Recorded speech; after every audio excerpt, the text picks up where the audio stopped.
아멘. 우리 자리에 앉으셔서 오늘 주실 하나님의 말씀 요나서 1장 11절에서 16절입니다. 설교 노트에 있고 성경 있는 사람은 성경을 좀 찾으면 좋을 것 같아요. 오늘은 요나서 1장 11절에서 16절입니다. 우리 설교 제목 한번 같이 읽어볼까요? 시작. 교만은 인간관계를 통해 나타난다. 한 번 더 읽어봅시다. 시작. 교만은 인간관계를 통해 나타난다. 말씀을 좀 읽기 전에 그런 얘기를 제가 들었어요. 어떤 심리학자가 했던 얘기인데 그 사람이 이 세 가지 인간에게 자기가 이제 상담을 많이 해보니까 인간 안에 사람이 힘들어지는 것은 세 가지 생각 때문이다 이렇게 얘기했습니다. 그 생각은 잘못된 생각을 갖고 있기 때문에 인생이 힘든 거죠. 첫 번째는 세 가지 해야 한다가 인생을 굉장히 힘들게 한다는 얘기를 제가 들었습니다. 첫 번째는 나는 성공해야 된다. 나는 반드시 성공해야 된다는 생각을 갖고 있으면 인생이 힘들죠. 오늘의 삶에 만족할 수 없습니다. 두 번째는 많은 사람들이 다 나를 좋아해야 된다는 거예요. 그러면 관계에 있어서 우리가 다른 사람들을 지배하려고 하거나 다른 사람의 종이 될 수밖에 없습니다. 그리고 여러 가지 비난이나 그런 악플들에 견딜 수 없어 하는 삶을 살아가는 거죠. 그러니까 내 인생을 다른 사람에게 맡기는, 그래서 이제 너무너무 힘들어지는 삶을 살 수밖에 없습니다. 세 번째는 내 인생은 힘들지 않아야 된다는 생각이죠. 스카펙의 Life is difficult. 인생은 힘들다. 그것이 인생의 본질이죠. 구조적으로 타락한 세상에서는 아무리 예수님을 믿어도 인생이 힘든 겁니다. 인생이 힘든데 그 힘든 인생을 힘들지 않게 살 수 있는 유일한 방식은 인생이 힘들다는 것을 알고 사는 것이다 이렇게 얘기했습니다. 그게 인생의 본질이에요. 근데 이 하나님이 말씀하지 않는 이 세 가지가 내 마음에 있으면 나는 하나님을 믿으니까 나는 반드시 성공할 거야. 난 하나님을 믿으니까 많은 사람들이 나를 좋아할 거야. 나는 하나님을 믿으니까 내 인생은 힘들지 않을 거야. 이런 세 가지 생각을 가지고 살아가면 엄청 힘든 거죠. 그 마음의 생각을 바꾸지 않으면 아무리 신앙생활을 해도 뭔가 문제가 계속 발생될 뿐이에요. 그것을 우리 마음의 우상이라고 그러죠. 우상. 그래서 오늘은 그 이야기를 좀 하려고 합니다. 오늘 본문에서 우리에게 얘기하는 것은 요나의 마음 속에 있는 그런 우상이에요. 그것을 우리가 버리지 않으면 신앙생활을 열심히 하지만 그것은 내가 좋을 때만 좋은 신앙생활로 그렇게 흘러갈 때가 있습니다. 요나의 마음에 어떤 우상들을 가지고 요나가 하나님 앞에 어떻게 고집을 부리고 살아가는지를 오늘 본문은 보여주고 있습니다. 7절부터 같이 한번 읽을까요? 목사님이 11절이라고 그래놓고 왜 7절까지 있습니까? 그래서 내가 성경을 찾으라 그랬잖아. 그래서 성경을 찾으라 그러잖아. 안 찾고 이거 설교 노트만 보고 있으니까 그런 거지 지금. 7절 우리 한 절씩 읽을까요? 그들이 서로 이르되 자 우리가 제비를 뽑아 이 재앙이 누구로 말미암아 우리에게 임하였나 알아보자 하고 곧 제비를 뽑으니 제비가 요나에게 뽑힌지라. 우리가 그에게 이르되 청하건대 이 재앙이 누구 때문에 우리에게 임하였는가 말하라. 내 생업이 무엇이며 내가 어디서 왔으며 내 나라가 어디며 어느 민족에 속하였느냐. 그가 대답하되 나는 히브리 사람이요 바다와 육지를 지으신 하늘의 하나님 여호와를 경외하는 자로라 하고 바다가 여호와의 얼굴을 피하는 줄 그들에게 말하였으므로 우리가 알고 심히 두려워하여 이르되 우리가 어찌하여 그렇게 행하였느냐 하니라.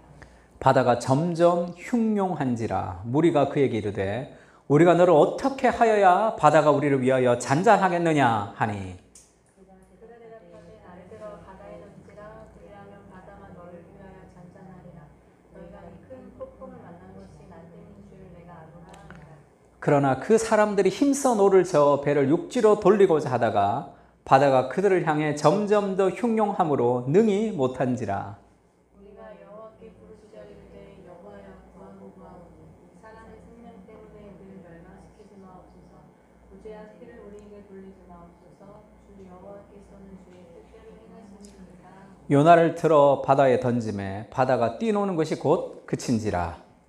그 사람들이 여호와를 크게 두려워하여 여호와께 제물을 드리고 서원을 하였더라.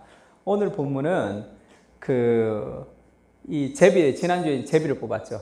제비를 뽑아서 누구 때문에 이 재앙이 여기서 왔느냐. 요나가 뽑혔습니다. 나 때문인데 나를 바다에 던지라. 그래서 바다에 던졌더니 바다가 잔잔해졌던 그런 이야기를 지금 하고 있습니다. 지금 이 그 성경에서는 구조가 중요한데 요나서 1장 이 4절부터 지금 16절까지의 구조예요. 글씨가 잘 안 보일 텐데 A, B, C, D, E 이렇게 카이즘 구조라 그러죠. 그 다음에 E, D, C, E 다시 A 다시 이렇게 대칭으로 짝을 이루고 있습니다. 쉽게 얘기하면 A, 이 A와 이 A 다시가 대칭을 이루고 있어요. 그러면 제일 이런 구조를 가운데 제일 하고 싶은 얘기는 이 가운데 있는 거라고 얘기했죠. 이 가운데 있는 것을 강조하기 위해서 그렇게 이야기를 합니다. 그러니까 첫 번째 A는 여호와께서 큰 바람, 큰 폭풍을 이렇게 보내셨어요. 선원들이 자기 신을 막 부르죠. 그리고 마지막에는 지금 요나를 들어 바다에 던졌습니다. 그것이 그치고 이제 선원들이 여호와를 두려워하여 제문을 드리고 그렇게 하는 장면이 있습니다. B는 자는 자여 어찌함이냐 일어나서 구하라 이렇게 얘기했어요. 그러니까 B 다시는 무리가 여호와께 부르짖어 여호와께 구한다. 이 짝을 이루죠.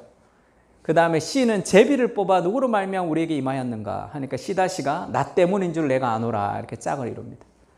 D는 이 재앙이 누구 때문에 임하였는가 너를 어떻게 해야 바다가 우리에게 잔잔하겠는가 그렇게 짝을 이뤄요. 그러면 가장 가운데 있는 이 대칭 그러니까 정말 성경에서 말하고 싶은 핵심을 얘기하는 거죠. 하늘의 하나님 여호와를 경외하는 자로다라는 이 구절과 무리가 알고 심히 두려워하여라는 10절을 이렇게 가운데 이와 이 다시로 묶었습니다. 이걸 제가 얘기하고 싶은 거죠. 하나님을 경외하는 자로다 할 때 이 경외하다라는 말과 무리가 심히 두려워하다 할 때 이 두려워하다는 단어는 똑같은 단어예요. 번역을 하나는 경외, 하나는 두려워 이렇게 번역을 해서 그렇지 똑같은 단어입니다. 그럼 성경에서 보여주는 게 뭐예요? 요나는 입으로는 나는 히브리 사람이요 나는 하늘의 하나님 여호와를 경외하는 자로다 이렇게 얘기하죠. 우리는 뭐 크리스찬입니다 할 때 뭐야? 우리 그리스도인이잖아. 예수님을 주님으로 모시고 예수님의 제자의 삶을 살아간다고 얘기하잖아. 근데 그게 그냥 빈 말인 거죠. 주님이라고 얘기하지만 정말 따르진 않아. 내가 인생의 주인이야. 그렇게 빈 말이라고. 나는 여호와를 경외하는 자로다 이렇게 얘기하는 이 사람의 경외, 이 요나의 경외. 근데 이 무리들은 이방인은 예수님 하나님을 모르는 사람이죠. 근데 무리가 알고 심히 경외한다. 그러니까 이 무리는 정말 경외하는데 요나는 하나님을 믿고 있는데 경외하지 않는 그것을 지금 대비시키고 있습니다. 그러면서 누가 정말 의로운가? 누가 정말 하나님 앞에 하나님을 두려워하고 있는가? 지금 이 대칭의 구도는 성경에 늘 나오죠. 바리새인과 세리들이죠. 바리새인들은 유대인들은 자기들은 거룩한 종교인이라고 생각했어요. 나는 모태신앙으로 3대째 예수님을 믿고 나는 어쩌고 저쩌고 그렇게 믿음의 명문 가문으로 그런 건 없어요. 그것이 나의 의가 되어서는 안 된단 말이에요. 그거는 귀한 유산이지만 그것이 내 의가 되어서는 안 되죠. 그런데 세리와 죄인들은 아주 죄를 많이 짓고 그러니까 그들과 나는 다르다라고 생각한 거죠. 예수님은 세리들과 죄인들의 친구였습니다. 바리새인들은 그렇지 않았던 거죠. 그래서 그것을 대비시키고 있습니다. 그래서 요나서는 요나가 확장되기를 원하시는 거예요. 요나 안에 있었던 우상이 깨트려지고 요나 안에 있었던 좁은 신앙을 깨트리고 싶은 거예요. 하나님은 넓으신 하나님, 은혜의 하나님인데 요나는 그 하나님을 다 수용하기가 부족했습니다. 그것을 보여주고 있는 거죠. 그래서 그 요나서 1장 4절에 여호와께서 큰 바람을 바다 위에 내리시다 할 때 이 내리시다가 히톨이라는 강하게 던지다, 이 캐스트의 의미가 있습니다. 하나님이 그래서 총으로 조준해서 쏘은 것처럼 그 폭풍을 하나님이 던지셨다라고 그렇게 얘기했습니다. 요나서 1장 12절에 우리가 아까 읽었던 지금 이 재앙이 누구로부터 왔느냐? 요나가 대답하지. 나를 들어 바다에 던지라. 그래야 하면 바다가 너희를 위하여 잔잔하리라. 너희가 이 큰 폭풍을 만난 것이 나 때문인지를 내가 아노라 하면서 나를 들어 바다에 던지라 할 때 이 던지라는 단어가 이 톨이에요. 그러니까 하나님이 폭풍을 던지셨어. 요나가 자기를 던져버린단 말이에요. 하나님이 던지고 요나도 던지는 거죠. 이게 뭘 의미하는지를 좀 결론부터 얘기하면 하나님이 이렇게 얘기했어? 그럼 나도 이렇게 할 거야. 자기 고집대로 한 방 빵 붙는 거예요. 그냥 이게 요나가 지금 자기를 희생하는 희생의 모습이 아니라 뭐라 그럴까? 그냥 죽어버릴래라는 그런 하나님이 지금 나한테 이렇게까지 해? 이렇게 추적해? 그럼 나는 더 도망가 버릴 거야 라는 그런 아주 반항 심리 가득한 사춘기 아들의 반항 같은 그런 뉘앙스로 하나님이 던져? 그럼 나도 던져. 그렇게 하는 거죠. 자기 목숨을 던져버리는 거죠. 그 고집. 요나서 1장 10절에 그렇게 얘기하죠. 자기가 여호와의 얼굴을 피함인 줄을 그들에게 말하였으므로 무리가 알고 심히 두려워하여 네가 어찌하여 그렇게 행하였느냐. 이 무리는 두려워하는데 요나는 두려워하지 않고 과감하게 막 행하죠. 바다가 점점 흉흉해져서 무리가 그에게 이르되 우리가 너를 어떻게 하여야 바다가 우리를 위하여 잔잔하겠느냐. 그러니까 이 사람들이 최선을 다하죠. 요나를 지금 살려보려고. 그가 대답하되 나를 들어 바다에 던지라. 그래야하면 바다가 잔잔해질 것이다 얘기하고, 그러나 그 사람들이 힘써 노를 저어 배를 육지로 돌리고자 하다가, 왜죠? 그 사람들은 요나를 그렇게 빠뜨리고 싶지 않은 거야. 죽이고 싶지 않은 거야. 그러니까 최선의 노력을 다한단 말이에요. 어떻게 하자가. 세상은 이 교회를 위해서 최선의 노력을 다해. 세상이 더. 바다가 그를 향하여 점점 더 흉흉함으로 능히 못한지라. 이 사람들은 요나를 살리려고 최선의 노력을 다하는데 정말 세상의 공공선을 위해서 살아야 될 요나는 자기만 생각하고 있는 거죠. 그래서 지금 무리가 여호와께 부르짖어 이르되, 이 무리는 누굽니까? 이방인이죠. 그 이방인이 지금 하나님의 역사 앞에 이제 하나님께 부르짖어. 처음에는 그들의 신에게 부르짖었어요. 각자의 신에게 부르짖다가 지금은 여호와께 부르짖습니다. 여호와여 구하고 구하오니 이 사람의 생명 때문에 우리를 멸망시키지 마옵소서. 무정한 피를 우리에게 돌리지 마옵소서. 주 여호와는 주의 뜻대로 행하심니이다 하고라고 이 무리는 기도해요. 그리고 요나를 들어 바다에 던지고 바다가 잠잠해졌습니다. 그리고 그 사람들이 여호와를 크게 두려워하죠. 그리고 제물을 여호와께 드리고 소원을 하였더라. 제사를 드리고 예배를 드리는 거예요. 그 사람들이. 그런데 이 본문에서 그들은 두려워하고 그들은 기도하는데 요나는 기도하지 않습니다. 요나의 기도가 나오지 않아요.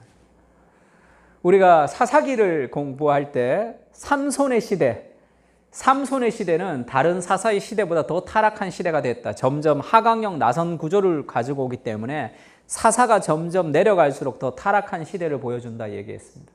그러면서 입다의 시대에는, 입다는 깡패 같은 사람이죠. 그래서 이상한 기도를 하잖아. 막 자기 그 승리를 얻게 해주면 뭐 먼저 오는 사람을 내가 바치겠다, 이렇게 딸을 죽이는 그런 사건이 발생됐죠. 그래도 기도는 기도잖아. 이상한 기도지만. 근데 삼손의 시대에는 기도가 없습니다. 기도하지 않아요. 마지막에 목이 타서 기도하고 마지막에 죽을 때 기도하자. 그러니까 기도마저 없는, 완전히 무기력하게 이 영적 전쟁을 포기한 시대라고 얘기했습니다. 요나도 마찬가지죠. 선원들을 기도하는 요나는 기도하지 않습니다. 그럼 요나의 마음이 어떤 마음인지를 한번 보려면 4장을 보면 잘 알 수 있어요. 4장에도 요나가 복음을 전했는데 그 니느웨 사람이 싫잖아. 싫은 사람들에게 복음을 전했는데 그들이 복음을 거부하고 멸망했으면 좋겠어. 그들이 망했으면 좋겠어. 그런데 그들이 회개를 해버렸단 말이에요. 그럼 하나님이 용서를 하잖아. 내가 싫어하는 사람을. 요나가 엄청나게 화가 나서 하나님 앞에 그렇게 얘기합니다. 4장 2절이에요. 여호와께 기도하여 이르되, 하나님 앞에 기도합니다. 여호와여, 내가 고국에 있을 때에 이러하겠다고 말씀하지 아니하였나이까. 그러므로 내가 빨리 다시스로 도망했다. 내가 그럴 줄 알았다. 내가 다시스로 도망한 이유가 여기 있는데 내가 그럴 줄 알았다. 주께서는 은혜로우시며 자비로우시며 노하기를 더디하시며 인애가 크시사 뜻을 돌이켜 재앙을 내리지 아니하시는 하나님이신 줄을 내가 알았음이니이다. 이게 요나서의 주제예요. 요나서를 한 줄로 요약하면 이게 주제야. 하나님은 은혜로우시며 자비로우시며 노하기를 더디하시며 인애가 크시사 뜻을 돌이켜 재앙을 내리지 아니하시는 하나님인 줄, 이게 요나서의 주제란 말이에요. 근데 지금 요 얘기를 요나가 어떻게 하는 거죠? 놀리고 있는 거죠. 니느웨를 구원하다니. 그래서 내가 다시스로 갔는데 내 그럴 줄 알았다. 주께서 은혜로우시고 자비로우시고 노하기를 더디하시고 인자를 크시고 뜻을 돌이키신 줄 내가 알았다. 내가 너 그럴 줄 알았다 하는 거야. 너 그럴 줄 알았다. 네 똥 굵다 이렇게 얘기하는 거야. 그러면서 그렇게 얘기하죠. 여호와여 원하건대 이제 내 생명을 거두어 가소서. 사는 것보다 죽는 것이 내게 나음이니이다. 나 그럴 줄 알았다. 당신 그렇게 할 줄 알았다는 거야. 니느웨를 구원해? 그러면 이제 나는 당신이랑 끝이야. 나 죽여. 나 죽여버리고 내가 그냥 죽어버리는 게 더 낫겠다라고 하나님 앞에 완전한 반항. 이것도 사실 기도죠. 이 기도는 하나님 기쁘게 받으시는 기도 중에 하나인데 지금 이걸로 봐서 지금 요나가 어떻게 얘기해요? 나를 던지라 하는 것은 지금 이거랑 비슷합니다.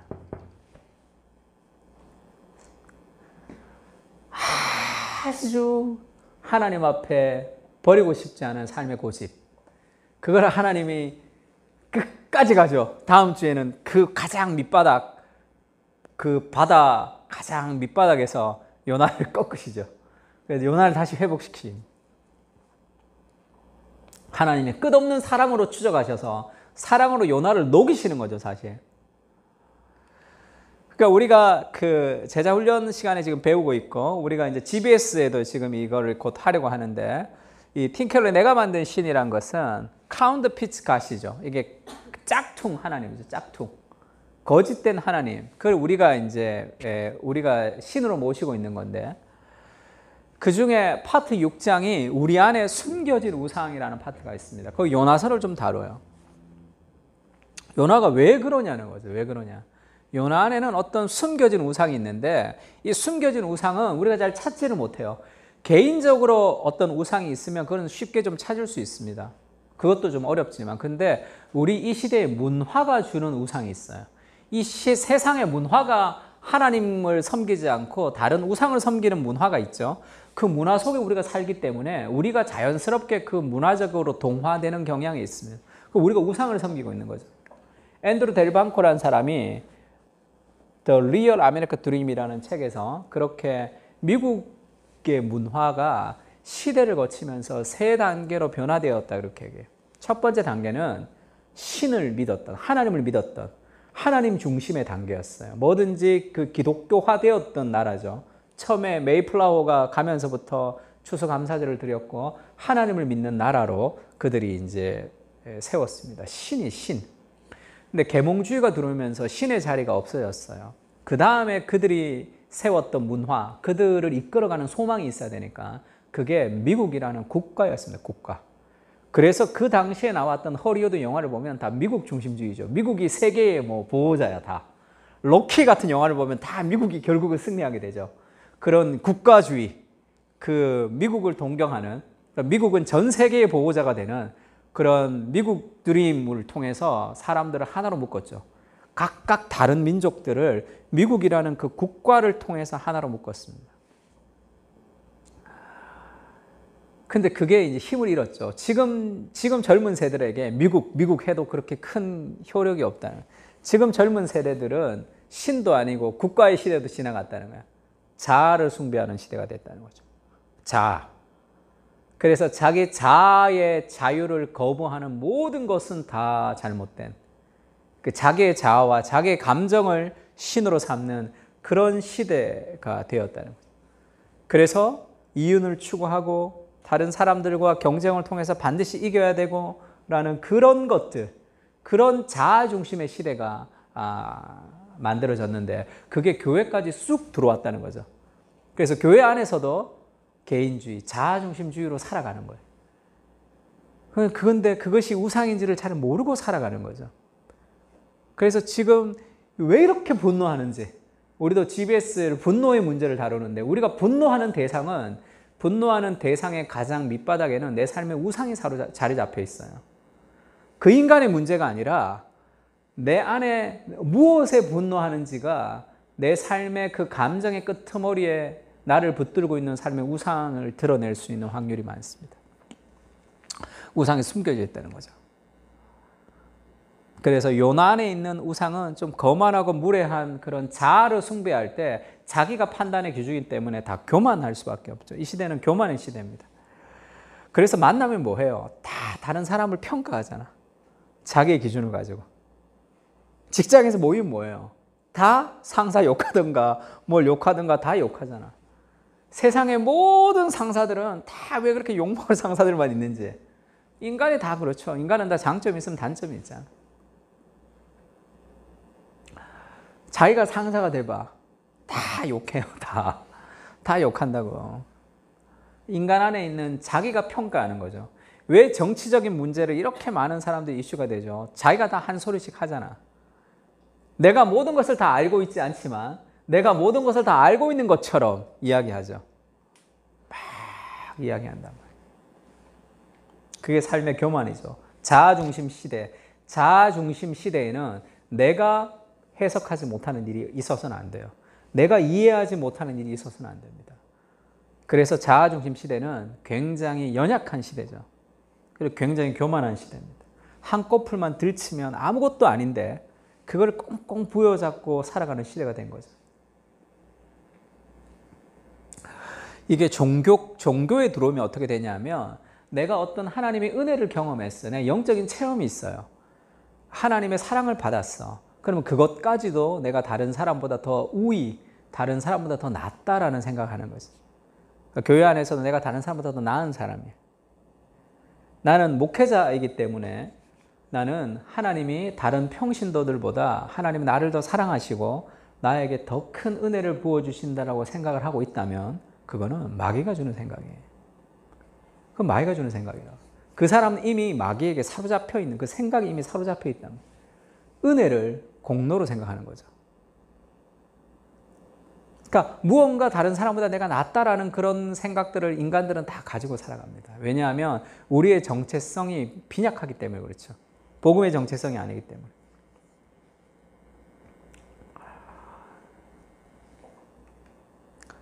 요나 안에는 세 가지 우상들이 들어 있었습니다. 첫 번째는 요나가 가지고 있는 왜 그렇게 하나님이 그렇게까지 하시는데 그렇게 자기의 고집을 꺾지 못하고 그렇게 순종하지 않느냐 하면 그것이 내가 믿고 있는 하나님이 다른 하나님이기 때문에 그래요. 그런 자기 삶에 숨겨져 있는 우상인데 그걸 잘 모르기 때문에 그렇습니다. 그 고집 때문인 거죠.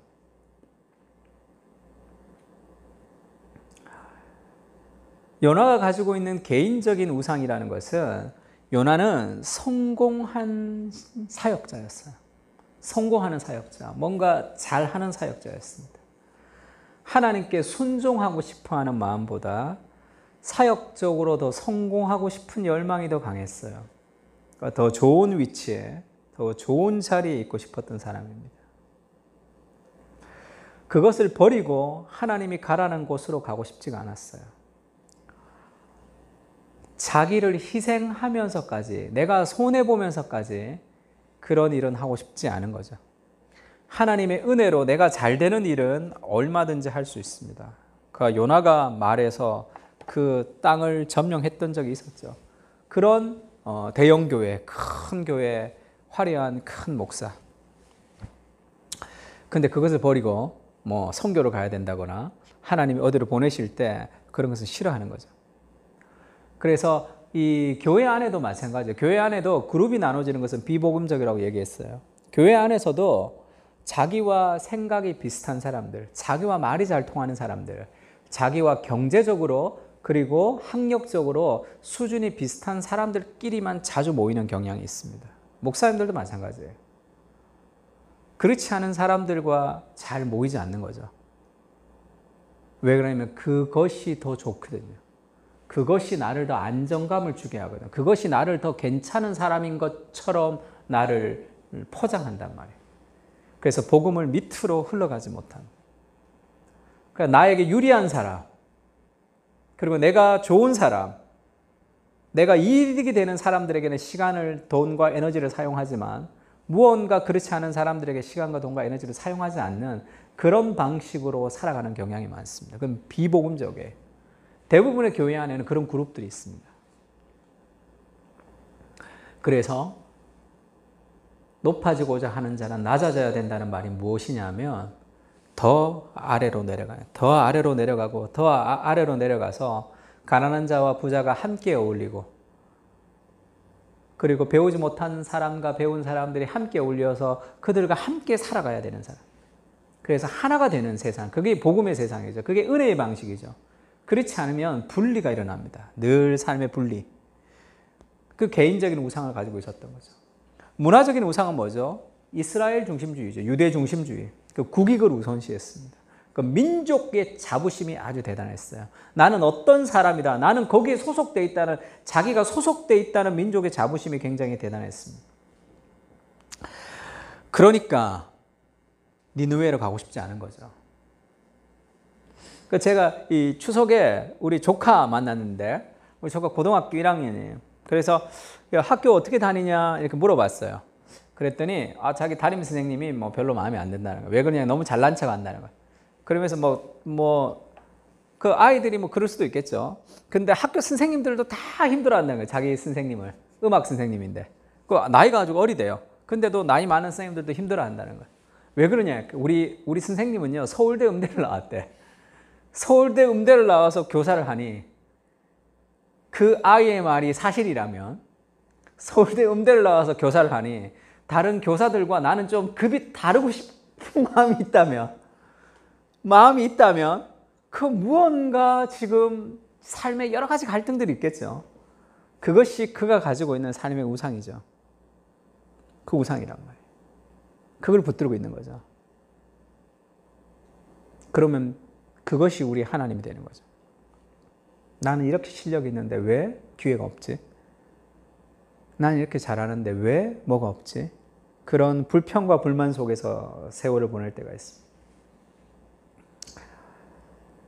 소속과 자신의 능력을 통해 자신을 이렇게 나타내고 싶어하는 사람, 그런 문화적인 우상이 있을 때 내가 비난을 받거나 내가 무너지는 것에 대해서 견딜 수 없습니다.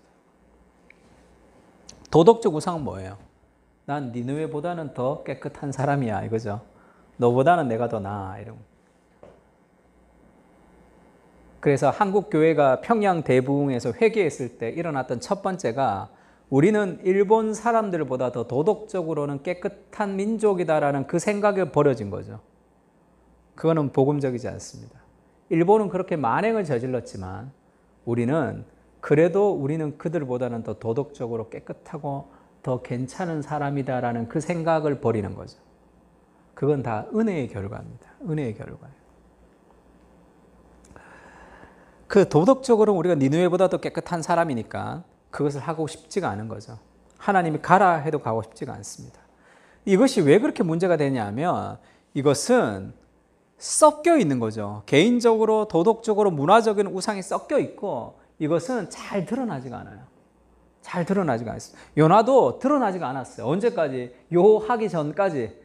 그 전까지는 좋은 대형교회 선지자로 아주 하나님 앞에 신앙 좋은 사람으로 살았단 말이에요. 근데 인생의 폭풍 속에 하나님의 어떤 말씀이 던져지면서 그의 삶의 어려움을 겪으면서 그가 누구인지가 이렇게 다 드러나는 거죠. 하나님이 그거를 정화시키고 싶은 거예요. 정화시키고 싶단 말이에요.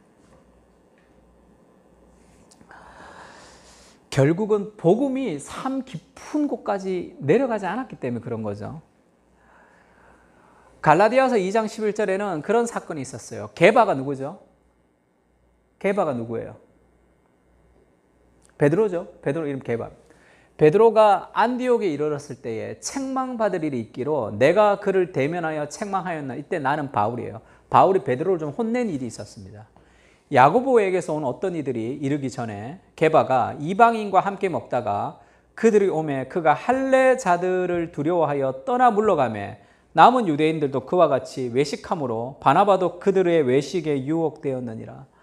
지금 그 이방인에게도 구원이 있다는 것을 바울을 통해서 증명했습니다. 예루살렘 공의회를 통해서 그것이 확정됐어요. 그래서 베드로도 이제 이방인에게도 구원이 있구나. 그들도 우리의 형제라고 생각했어요. 원래 유대인만 구원이 있는 줄 알았는데. 그래서 이 베드로가 지금 이방인들과 함께 식사를 했습니다. 근데 야고보에게서 온 예루살렘에서 왔던 유대인들이 왔단 말이에요. 그러니까 같이 먹고 있다가 숨어버렸어. 왜냐하면 그게 이방인들에게도 구원이 있지만 아직까지 문화는 조금 그렇지 않았단 말이에요. 아직까지 그것을 유대인들만 구원이 있는데 이방인들에게도 구원이 있다는 것을 이방인들이, 그 유대인들이 싫어한단 말이에요. 그게 인간의 본성이죠. 그게 인간의 본성이라고. 아주 추잡한 자기중심성이죠. 내게도 있고 그들에게도 있으면 얼마나 더 감사해야 되는 일이지만 내게만 있어야 되는 거죠. 그리고 별로 내가 좋아하지 않는 그들에게도 동일한 은혜가 갔다는 것이 별로 기분 나빠하는 그런 상황이었으니까 베드로가 숨어버렸단 말이야. 이방인을 먹다. 바울은 이방인의 사도죠. 그러니까 그 이방인들이 얼마나 상처를 받았겠어. 베드로가 자기들과 밥 먹는 것은 엄청난 영광이죠. 유대의 그런 이 대빵이 와서 지금 자기들과 밥 먹고 있는데 숨어버렸단 말이에요. 남은 유대인들도 지금 그렇게 명확하지 않으니까 베드로가 하니까 따라해버린 거예요. 특히 바나바 같이 좀 착한 사람은 이거 뭐지? 그러다가 이거 아닌데 하다가 베드로가 하니까 같이 따라해버렸단 말이에요. 바울이 그렇게 얘기합니다. 그러므로 나는 그들이 복음의 진리를 따라 바르게 행하지 아니함을 보고 모든 자 앞에서 개박에 이르되 네가 유대인으로서 이방인을 따르고 유대인답게 살지 아니하면서 어찌하여 억지로 이방인들을 유대인답게 살려고 하려느냐 그렇게 얘기했어요. 지금 바울이 베드로에게 경고할 때 네가 지금 이방인들을 섬겨야 되는 규칙을 어겼다. 네가 그런 법을 어겼다. 그렇게 얘기하지 않죠. 네가 복음을 따라 살지 않는다. 그렇게 얘기했단 말이에요. 복음이라는 것이 예수 믿고 기도하고 말씀 보고 예배 드리는 것이 아니라 복음이 네 삶의 한가운데 들어가서 복음을 따라 살아야 되는데 복음이 거기까지 가지 못했다. 그렇게 얘기하는 거죠. 어느 한쪽에 복음이 그 삶에 영향을 미치지 못했다는 거예요. 어느 한쪽은 베드로였지만 어느 한쪽 영역에 있어서는 세상이라는 사람을 두려워하는 마음이 그 삶 가운데 가득했죠. 하나님 앞에 열심히 복음을 전했던 베드로지만 목숨을 아끼지 않았지만 그의 삶의 한 구석에서 여전히 복음이 그 삶 속에 역사하지 않는 그의 삶에 고집스럽게 가지고 있었던 자기 삶에 잘못된 어떤 부분들이 있었다는 거예요. 그곳까지 복음이 들어가야 된다. 바울이 그렇게 얘기합니다. 그곳까지 복음이 들어가지 않으면 그러면 그가 하는 많은 메시지들이 그 이방인들에게 어떻게 생각하겠어요? 바울이 공중 앞에서 있었던 일이기 때문에 공중 앞에서 책망합니다. 그래서 그것을 바로 잡는 거죠. 왜 복음을 따라 살지 않느냐. 복음이 그냥 교회에서만 복음이 아니란 말이에요. 우리의 삶 깊은 곳까지 가야 되는 거죠. 우리가 GBS를 하는데 GBS를 하면서 우리가 불편한 게 뭐예요? 이제까지는 분노에 대해서 내가 그렇게까지 생각하지 않았는데 지금 와서 돌아보니까 말씀의 빛을 비추니까 내가 일어나는 많은 분노들이 이게 적당한 게 아니었다는 것이 드러난단 말이에요. 그러니까 말씀에 비춰서 그걸 맞추기가 힘든 거죠. 왜? 아무도 그렇게 살지 않거든. 세상은 다 그냥 그렇게 살아가거든요.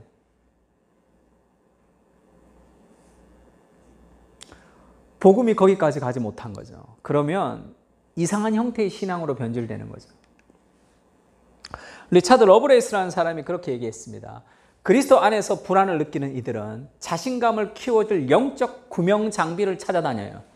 그것을 필사적으로 찾아다니느라 자기 능력과 정의로움에 매달리는 것은 말할 것도 없고 자기가 속한 인종, 집단의 소속감, 익숙한 사회나 교회의 패턴, 자기 추천의 수단인 자기 문화 등에 집착한다. 왜냐하면 그리스도 안에서 정체성이 없기 때문에 다른 정체성을 가져야 되거든요.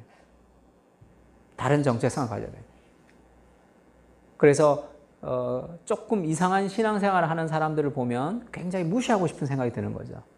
나는 괜찮은 교회에서 나는 괜찮게 신앙생활을 하거든. 그러니까 너는 막 그렇게 기도원 가서 아직도 그렇게 기도하느냐. 그것이 은혜를 가지고 있었던 사람들이 생각해야 될 생각이냐는 은혜가 도리어 교만이 되는 거죠. 그 은혜를 하나님이 주신 은혜가 도리어 잘못된 형태의 열매를 맺을 경향도 있습니다. 누가복음의 탕자의 비유에서 첫째 아들은 열심히 하나님 앞에 봉사하고 열심히 말씀 보고 기도했던 사람이잖아요. 근데 왜 그가 하나님 앞에 삐지죠? 왜 그렇게 아버지에게 분노하죠? 그가 자기가 선하다고 생각했기 때문이죠. 내가 다른 사람보다 더 낫다라고 생각했기 때문이라고. 그가 아버지의 사랑에서 멀어진 것은 그 선함 때문이에요. 그 은혜 때문이라고. 문화가 자기 불안을 막아주는 갑옷이나 되는 듯 덮어쓰지만 그것은 정신적인 보호복으로 변해 그리스도의 구원을 포괄적으로 믿지 않는 한 도저히 벗을 수가 없다. 그리스도의 구원이 그의 인생 전반에 다 미쳐야지 되지, 그렇지 않으면 다른 무엇을 하나 껍데기같이 쓰고 있다는 거예요. 하나님이 그것을 그냥 가지 않습니다. 그것을 툭 건드리신단 말이에요. 그것을 들추어내는 거죠. 우리 삶에 일어나는 모든 사건, 내 삶을 불편하게 하는 모든 관계, 그것은 하나님 우리를 정결하게 하는 삶의 과정이라고 알아야 됩니다. 그렇지 않으면 우리가 다른 것들을 덮어쓰게 되겠죠. 복음이 뿌리 깊이 우리의 삶 가운데 연결되지 않을 때 우리는 다른 우상들을 살아갈 수밖에 없습니다. 요나 안에 있었던 아주 지긋지긋한 그 삶의 우상은 다른 사람보다 내가 낫다라는, 그리고 자기의 유익을 먼저 생각하고 절대로 희생하고 싶어 하지 않는, 희생하는 것을 거부하는, 왜냐하면 자아가 중심이 된 시대거든요. 그러니까 신앙생활도 내 삶에 유익하기 때문에 신앙생활을 하는 거예요. 손해보고 싶어 하지 않습니다. 헌신하고 싶어 하지 않아요. 적당한 삶의 헌신. 그래서 존 스토트가 오늘날의 기독교는 소파의 쿠션 같은, 그렇게 사람들이 생각한다는 거죠. 나는 예수님을 믿기는 믿지만 교양 있어 보이고 싶은 거예요, 그냥. 만일 우리가 성령으로 살면 또한 성령을 행할지니 헛된 영광을 구하여 서로에게 노엽게 하거나 서로에게 투기하지 말지어다. 바울이 갈라디아에서 그렇게 얘기했습니다. 이 헛된 영광이 이 공허한 이 바람을 불어넣어서 이렇게 배를 불룩 채우는 그런 모습이라고 그랬죠. 헛된 영광이라는 것은 자기가 아닌데 그런 것처럼 이렇게 바람을 넣는 거예요. 이 메시지 성경에는 그렇게 번역했습니다. 마치 우리 가운데 누구는 더 낫고 누구는 더 모자라기라도 한 것처럼 비교하지 말아야 한다는 뜻입니다. 우리는 저마다 하나님의 독특한 작품입니다. 사람을 저마다 하나님의 독특한 사람으로 있는 모습 그대로를 보고 그 사람의 연약한 부분들을 우리가 안지 못하고 그 사람이 뭔가 나보다 다른 부분들을 집요하게 공격해서 그가 뭔가 못한 인간이고 내가 정말 괜찮은 인간으로 다른 사람, 타인을 배제시킴으로 자기의 정체성을 가지는 그런 시대가 된 거죠. 내가 복음의 정체성이 없기 때문에 태어나면서부터 우리는 복음의 정체성을 가지지 못하죠. 그래서 요나가 너는 누구냐 그랬을 때 나는 하늘에 하나님을 믿는, 하나님을 경외하는 자로다라는 그것보다 더 우선이 된 게 뭐예요? 나는 히브리 사람이요. 자기의 정체성, 자기가 가장 선호하는 것은 하나님이라는 신앙보다 자기의 정체성, 자기의 민족적 정체성이 더 우선이 되었죠. 하나님이라는 신앙보다 자기 삶의 무언가 성공과 자기 삶의 만족과 자기 삶의 안락과 자기 삶의 통제와 자기 삶의 무엇이 먼저 있단 말이에요. 세컨드죠. 하나님은. 그것은 그 삶의 우상숭배, 그것이 결코 우리를 행복하게 할 수 없습니다. 그것이 결국 우리의 발목을 잡을 거예요. 그래서 그 헛된 영광은 결국 내가 헛된 영광, 그 헛된 교만은 서로를 노엽게 하거나 투기하거나 서로를 갈등을 일으키는 거죠. 왜냐하면 비교하기 때문이죠. 비교하기 때문이죠. 비교해서 내가 더 낫다고 생각하죠. 그래서 다른 사람과 철저히 배제합니다. 비교해서 내가 못하다고 생각하기 때문에 좌절하죠. 우리의 정체성이 무엇인지를 모르고 태어나기 때문에 경쟁을 통해서, 비교를 통해서 남보다 더 잘하는 것을 통해서 자기의 정체성을 어릴 적부터 심어왔기 때문에 그래요. 세상이 주는 잘못된 문화 가운데 우리가 빠졌기 때문에 그렇죠. 그러나 1등 제일주의죠. 요즘은 인터넷이 발달되고 TV가 발달되어서, 옛날에 인터넷과 TV가 없던 시대에는 동네에서 노래 좀 잘하면 다 동네에서 박수 쳐줬어요. 이제 동네에서 노래 좀 잘하는 수준 가지고는 어디서 명함을 내 못 밀어. 명함을 내밀지를 못해요. 왜냐하면 최고들을 다 누리는 시대가 된 거죠. 그러면 그렇게 최고가 될 수도 없고 눈은 높아져 있고 실력은 없는 그런 아주 희한한 시대가 됐죠. 그래서 내가 그 실력이 없기 때문에 좌절해야 되고 그래서 누군가의 비교를 통해서 안정을 누리는 그 정도의 삶을 살아갑니다. 반드시 무언가를 성취하려고 노력하는 사람들, 또 그거 다 필요 없어라는 좌절하는 사람들, 그 둘 다 잘못된 삶의 정체성이죠. 그래서 지금 요나는 복음의 은혜가 없기 때문에 복음이 자기의 정체성이 되지 않으면 타인을 배제하는 방식으로 자기를 인식할 수밖에 없어요. 남들보다 잘하는 무엇을 통해서 나를 인식하든지 아니면 남들을 배제하는 방식으로 자기를 인식하든지 자기의 그룹을 강화하면서 그렇게 다른 사람을 배제하듯이. 그래서 왕따라는 문화도 계속 있죠. 우리나라에도. 왜 계속 있죠? 내가 어디에 소속감을 통해서 자기를 증명하고 싶은 자기의 정체성이 거기 있기 때문에 그렇죠. 또래 집단에 있기 때문에 그렇습니다.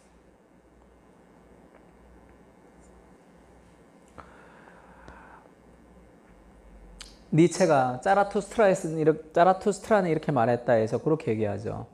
예수를 십자가에 못 박은 사람이 누구인가? 선한 사람들이죠. 종교 지도자. 내가 선하다고 생각하는 사람들. 그래서 세상이 힘들어지는 이유는 악한 사람들의 악 때문이 아니라 선한 사람들이 선이라고 생각하는 그 악 때문에 세상은 완전히 더 더러워진다 이렇게 얘기했습니다. 굉장한 통찰을 준 거죠. 그래서 배제라는 것에 대해서 니체가 그렇게 얘기했습니다. 폭력은 악하고 무식한 사람들에서 발생되는 게 폭력이라면 배제라는 것은 선하고 똑똑한 인간들을 통해서 발생되는 더 큰 폭력이라는 거예요. 아주 교묘하게 다른 사람을 배제함으로 정체성을 세우는 그런 자아 정체성을 세우는 그런 시대를 살아가고 있죠. 심리학책, 상담책에서 자기라는 것을 가지고 있는 책들을 보면 하나같이 다 똑같죠. 폴 비츠가 신이 된 심리학에서 그것을 다 박살내죠. 오늘날의 미국의 심리학, 오늘날의 미국의 상담은 다 자아 존중에 빠져 있다는 거죠. 그것을 하나님의 말씀의 빛으로 비추지 않으면 그것이 결국은 자아를 숭배하는 관계 속으로 흘러간다.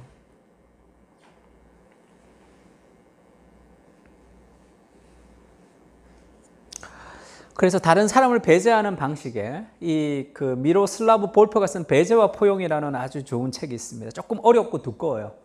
그래서 추석 같을 때 자꾸 이 나훈아 같은 거 보려고 하지 말고 막 나훈아면 난리가 났던데 나훈아를 통해 진정한 리더십을 배워야 된다고. 뭐 영화도 좋아요. 근데 가뜩이나 책 읽을 시간도 없는데 좀 책 좀 읽어. 이런 책은 읽기 쉽지가 않아요.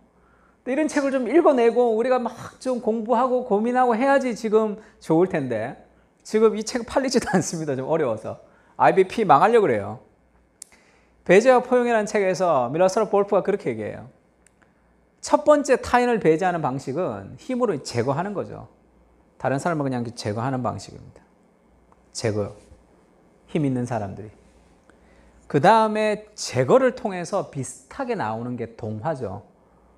너 나와 똑같이 되지 않으면 제거해 버릴 거야. 그래서 사람들을 동화시키죠. 부부 생활도 마찬가지입니다. 대인관계도 마찬가지예요. 힘 있는 사람은 그 힘을 통해서 무언가를 압박을 주는 거죠. 파워 게임을 통해서. 그래서 무언가 자기 편으로 만들려고 해요. 동화시킵니다. 힘을 가진 사람은 힘으로, 돈을 가진 사람은 돈으로, 여러 가지 권력을 가진 사람은 권력으로 무언가를 통해서 자기 편으로 만들기를 원하죠. 동화시킨다고 사람을. 그렇지 않으면 제거될 것이라는 희한한 것들을 주면서 제거와 동화의 방식으로 타인들을 이렇게 주관화하는 거죠. 나의 기준에 타인을 자꾸 맞추려고 합니다. 세 번째는 지배의 방식이죠. 지배해서 그 사람이 자기에게 종로로 타도록 그런 방식을 가지고 살아갑니다. 그냥 그 장로님 얘기 한번 한 적 있죠. 어느 교회 강의하러 갔는데 장로님 그러시더라고. 사업을 이제 해서 훌륭하게 하신 장로님이신데 그 같이 식사하는데 목사님 자기는 사업을 이렇게 일으킨 비결이 뭐냐면 무식한 인간들은 돈으로 다스려야 된다 그러더라고.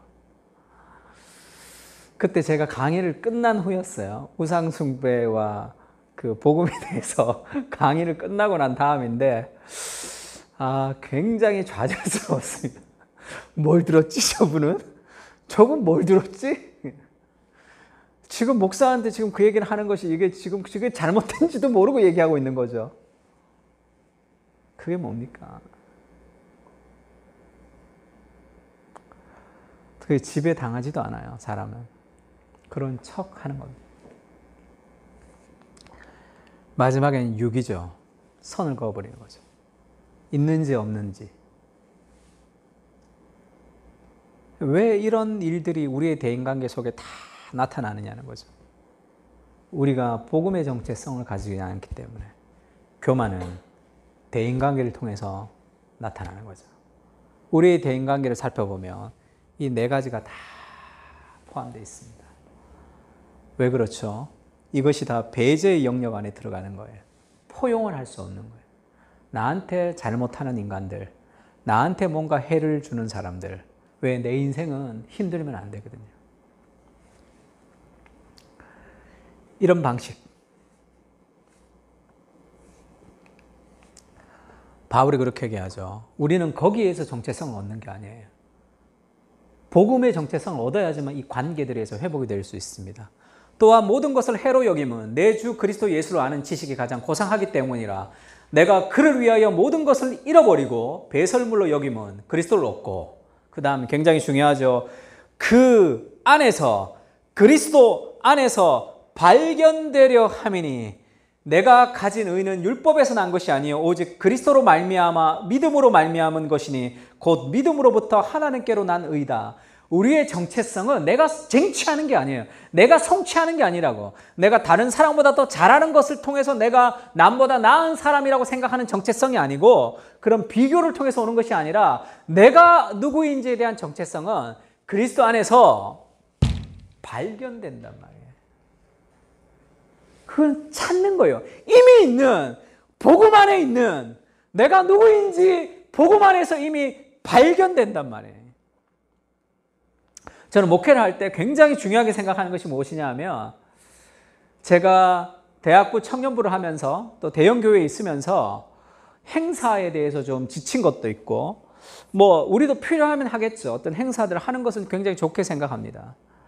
근데 지금 필요한 것은 우리가 지금 은혜를 주입시키는 부흥회, 특별 새벽 기도회, 대각선 전도 집회 뭐 나중에 필요하면 할 거예요.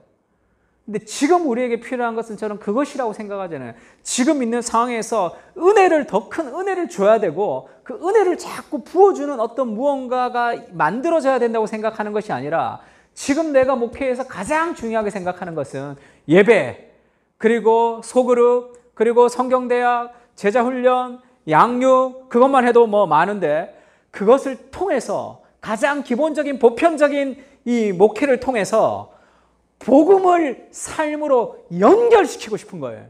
그것이 지금 문제가 되는 것이지 더 큰 은혜가 막 주어져야지 뭐가 되는 것이 아니라 그 어떻게 하면 살아있는 이 복음을 삶의 영역으로 연결시킬 수 있을지가 고민인 거죠. 그것이 되지 않고 수많은 프로그램들을 통해서 은혜를 아무리 받아도 그것은 다 우리 삶에 큰 변화를 일으킬 수 없습니다. 어떻게 하면 이 한 번의 예배를 통해서 예배가 삶으로 어떻게 하면 GBS를 통해서 그것이 우리의 삶으로 연결시키는지가 그것이 가장 큰 목회의 숙제예요. 어떤 행사를 통해서 더 큰 은혜를 부어주는 것보다 더 고민스럽고 더 기도하는 것은 그것입니다. 복음이 어떻게 우리의 삶의 전반에 다 흘러가서 복음으로 직장생활, 복음으로 가정생활, 복음으로 대인관계를 할 수 있도록 하는 거죠. 우리가 그 안에서 발견되는 것이다 이렇게 얘기했습니다. 팀켈러의 일과 영생에 보면 그런 얘기가 있죠. 두 사람이 연극지망생이어서 연극이 인생의 목적이었습니다. 그래서 열심히 오디션을 봤는데 둘 다 떨어졌어요. 낙방했습니다. 그런데 한 사람은 복음을 발견했어요. 그래서 자기가 새로운 직장을 가지고 어떤 새로운 직장에서 일하면서 또 연극할 수 있는 기회를 틈타서 연극을 부업으로 하긴 합니다. 그런데 연극이 그의 삶에 가장 우선시되는 정체성은 아닌 거예요. 이제 복음이 가장 우선시되는 정체성이고 연극은 두 번째 좋아하는 영역일 뿐인 거예요. 첫 번째 사람은 그렇지 않았습니다. 연극이 자기 인생의 가장 큰 정체성이었어요. 그것이 좌절되자 인생이 무너졌습니다.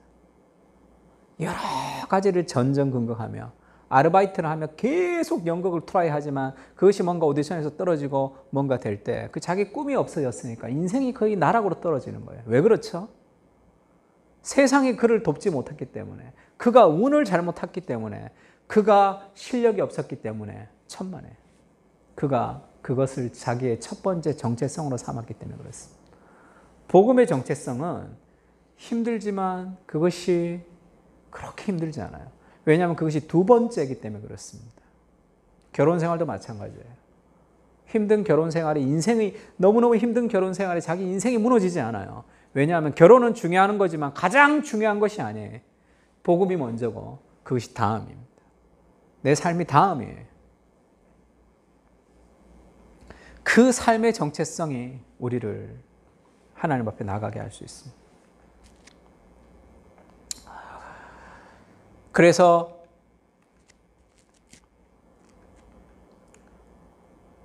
요나가 나를 들어 바다에 던지라 그렇게 자기의 목숨을 버리는 것을 아주 그렇게 자기가 하나님 앞에 그냥 고집 부르듯이 그렇게 했지만 정말 이 요나를 위해서 자기의 인생을 자기의 삶의 모든 것을 우리를 위해서 십자가에서 자기를 정말 희생했던 사람이 있죠.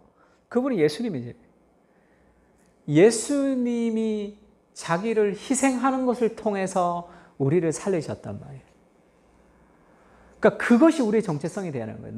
내가 나한테 함부로 하는 사람들에게 우리가 그 사람의 함부로 하는 것을 우리가 경계하고 그렇게 하지 않도록 하면서도 그 사람을 친절히 대하고 사랑할 수 있느냐 하면 그것은 우리 삶에 남보다 내가 낫다라는 그런 교만이 없어야 돼요. 그런 겸손이 있어야 돼.